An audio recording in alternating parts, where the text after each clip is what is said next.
the Embassy of the United Mexican States.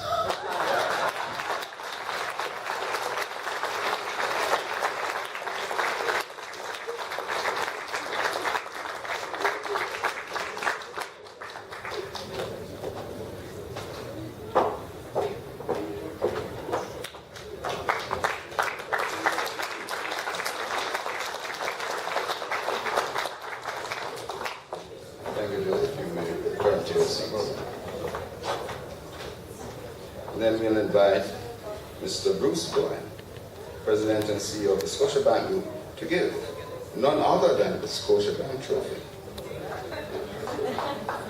And who will win this trophy? Now, it just seems as if every booth on my lane is getting a trophy except me. So I invite a representative from the Consular General of Turkey.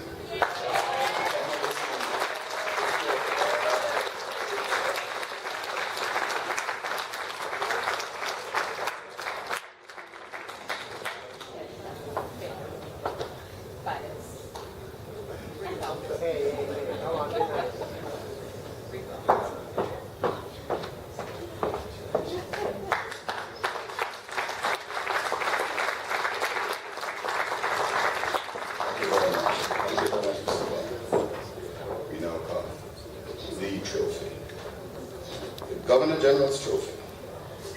I'm going to invite Sir Patrick to come on the podium. Who is the winner?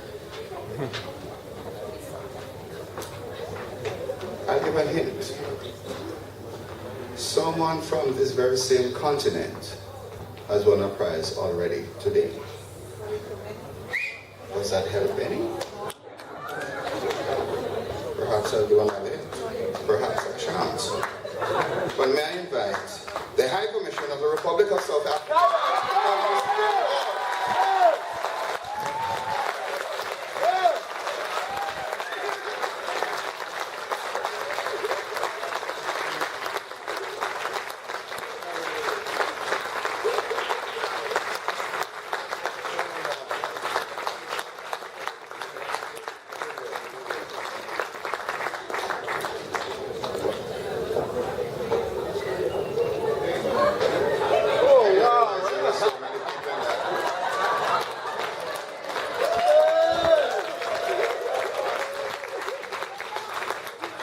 This is testimony to African housing.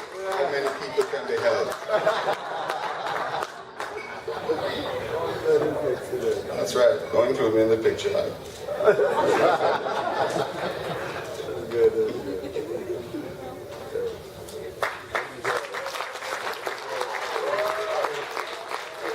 think this is a good thing that we have so many people. It's a very heavy trophy. Thank you, sir, for the trophy and for having it in such dignified style.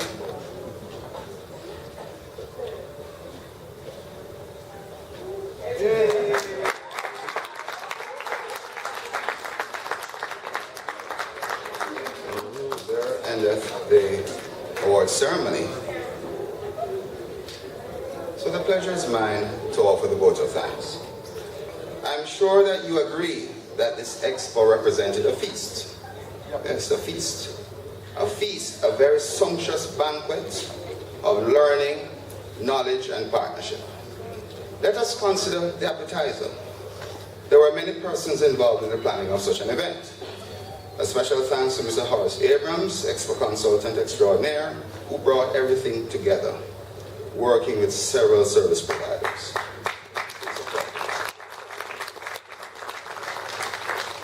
I'd also like to mention the hard-working members of the executive who met frequently and worked tirelessly to make the event a success.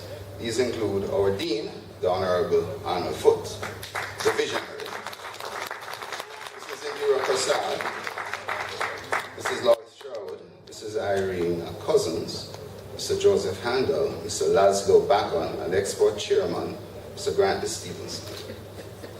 So now let us look at the entree, the main course. We must heartily thank Scotiabank for being the sponsor of this and every Consular International. We must also thank who saw fit to participate in this event. Too numerous to mention, we thank you en bloc for your early confirmation and seamless partnership in adhering to the guidelines to make this Expo what it is. I particularly like to thank our speakers over the 3 days of the event. Mr. Bruce Bowen, President and CEO of Scotiabank, Mr. Mr. Saguda, President of the Jamaica Chamber of Commerce, Honorable Kenneth Ball, Deputy Prime Minister, Minister of Foreign Affairs and Foreign Trade, Mr. Sansa Templar, President of Jamaica Trade and Invest, the Honorable Mike Henry, Minister of Transport and Works, and His Excellency Sir Patrick Allen, Governor General. I can say, mind once expanded will never regain its original shape. You have shared with us of your expertise and opened our mind to opportunities or new perspectives for us to explore. We thank you profusely. We now come to the dessert, the sweetener, that little something extra that makes it all worthwhile. This is none other than the dynamic and affable Keith Lynn, who serenaded us and when required, filled vacant spaces with his sonorous music. And finally, you, our audience, we thank you for your presence, your participation, and your rapt attention. We look forward to hearing of the trade initiatives begun in this room. And I would like to close with the words of Sir Winston Churchill. Now, this is not the end. It is not even the beginning of the end, but it is perhaps the end of the beginning. Have a wonderful evening, ladies and gentlemen, and please join us for cocktails.